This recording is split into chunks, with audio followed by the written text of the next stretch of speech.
Hey, what's up, everybody? Coming to you from a motel here in North Carolina. Maybe if I adjusted a little bit of the lighting, I get a little better. I got no overhead light. I just got these lamps. So anyway, it's just us leaders. I was going to talk to Revival Tabernacle leaders. Hopefully you can hear me well and see me well enough to kind of feel my heart. I wanted to talk to you about church culture. And what I mean by church culture is, every church has got a culture. We're Christians, and all the churches have a Christian culture, but uniqueness, different styles of worship, different churches like different types of music. And one of the things I love about Revival Tabernacle is we have a lot of people from different backgrounds, from different cultures, and when we come in there, you got people that, love hymns, some love Southern gospel, some love black choir music, just black gospel, or praise and worship. I like a little bit of everything, but it's just a beautiful place to be. We have people from several variations of Pentecostal backgrounds. You've got Pentecostal holiness, you've got oneness Pentecostals, you've got a little more central, people from a Church of God or Assembly of God. Those are all Pentecostal churches. You've got Baptists and Methodists in our church, folks that came from black churches, white churches, churches that are, very different in their styles of worship and the way they sing. They may sing the same song in 2 or 3 different churches, and they all sing it different. One sings it fast, one slow, and one with some spunk. And anyway, I love that, and I think it's the way it should be. It's the way the church started. Just go to Acts chapter 2 and you'll find very clearly that, even the gift of tongues that was given there, as they spake in tongues, I think it was 19 different languages that they spake under the unction of the Spirit. And so that's because there was at least 19 different ethnicities there, or, people from different countries. 19 different types of people were represented, and that's how the church was birthed. And that's the way it remained. And so it was a beautiful thing. So I love that. But I am finding a common denominator, and it's very prevalent inside the leadership of our church. And that is that church is thought of kind of like a spiritual social club.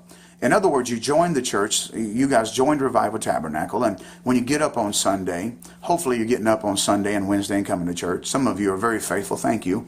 But when you come on a Wednesday or a Sunday, in your mind, you've just kind of you're pre-programmed. I'm going to go there and hopefully I'll get a blessing. Hopefully Pastor Lamb will preach or teach something that'll help me, educate me or change my life. Hopefully the singers will sing and say something, So we're looking to receive something when we come there. But the leadership of our church has got to change your view of church. Because the church is supposed to be a net.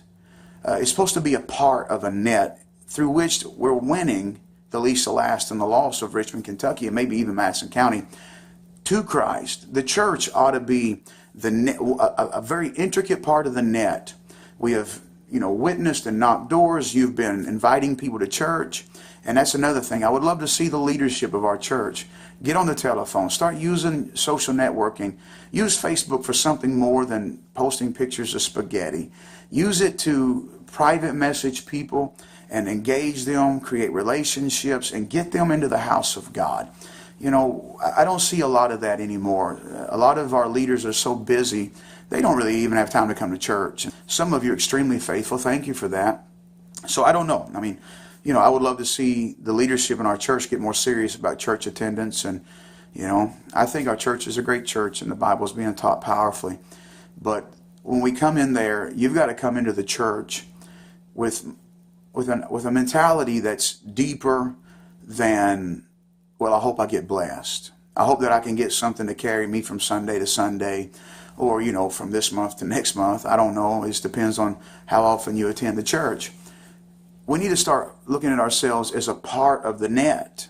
I believe that God has called us to really make an impact and really change our city and to be an example that God could use for many people across the country. And so we've got to step up and we've got to become more than just attenders at the church. We need to start looking at ourselves as a part of, the solution. And so we need to start plugging into ministry. And I was explaining this to the children's church staff Sunday rather. This is Tuesday. Wow. Sunday, I was explaining to them that like Easter, probably our whole entire children's church staff is going to be ministering that day. None of them will be in the service on Sunday. And our first response is, man, I need that service. Of course you do. And maybe you don't need to be in leadership. To be in leadership, you need to be reading the Word of God and praying and full of the zeal and passion of Jesus. And then when you come in on Sunday, it's not just Brother Lamb and a few of the singers that are ministering.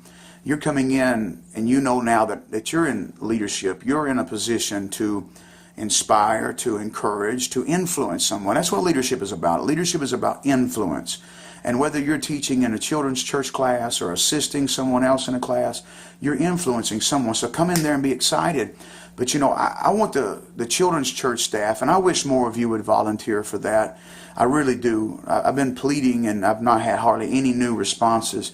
So maybe you're just not taking me seriously. Maybe you're not even listening and watching these videos. I know that the ones that I've been uploading on Ecclesiastes, most of the people are not even watching them. So that's why I started putting them out in the public on Facebook, because there's a lot of people out there that do want to hear me teach. And so I'm just trying to expand my sphere of influence. But these leadership, it's just me and you guys, because I want to share my heart with you.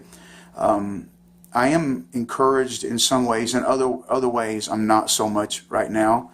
I don't really know who's going to step up and let God do something in their life and not. So I'm trying to explain to you that church has got to become more than a social club. And I know people come from different backgrounds and you like church different ways. But if you also remember the churches you came from, it was the same 30 people, the same 20 people, because that's the way they like to have church. They had a certain way, and that's just the way they're going to do it, and they can't get in any other way. But the truth is they won't get in. So Revival Tabernacle is a beautiful place. It's a precious place. But we're going to have to shift our mentality and become a part of the solution. So we need people that are greeting people in the doorways and the parking lot. We need children's church workers. We got spring is coming up, summer's coming up. We need people on the evangelism team again. And if we don't do this, I don't know. We'll see what happens next. We'll see, what the next step is. But somebody is going to have to step up, and I believe that that's you. And I want you to start plugging into ministries, and I want you to start coming on Sundays and start saying, who can I bless today? That's what leadership has got to be about. And I hope that I'm not talking too harsh on you, because I don't want to do that. I just want to kind of lay out some facts on this video. That's where we're at, and I told you a long time ago that I'm not going to pastor just a church, because we got great churches in Madison County, places that, they're doing great things. That's not what God called us to do. He called us to do a major thing that's going to shake a lot of people's lives and see thousands of people saved. That's what He wants to do. I don't know if that'll ever happen or not. It's going to be dependent upon you and me. Step up. And those of you that have, thank you so much. We're going to do big things. But I need all of you. I need the whole group. I need the whole crew. Step in here and let's do something, okay? Let's get a hold of God. And let's come to church on Sundays, especially Sundays, because Wednesday night is Bible teaching. Sunday is really our outreach service.